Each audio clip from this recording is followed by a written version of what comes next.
fiat currencies and the old monetary systems are either going to gradually fade away or rapidly fade away or suddenly fade away in one of those combinations. We can't tell the future, but it's going to happen.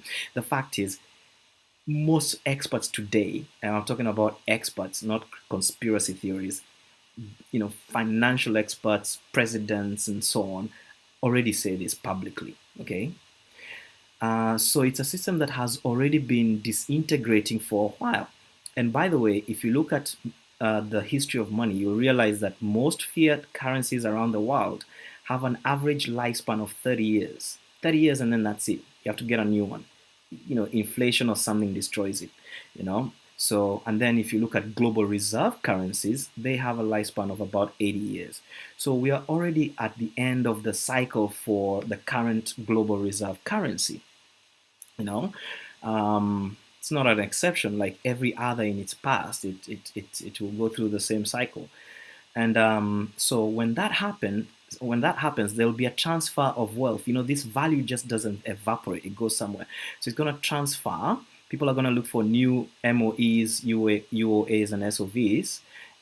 Means of exchange, unit of accounts, and store of value. And what they'll do is they'll transfer whatever they've got in fiat currency, and they'll move it into precious metals like gold, silver, palladium, and so on. But then how much can you carry of that stuff, right? So the bulk of it is very likely going to actually transfer into cryptocurrencies. Okay, that might be Bitcoin and Ethereum and so on, or it might be something else that we don't know about. But right now, the current contenders are those ones, right?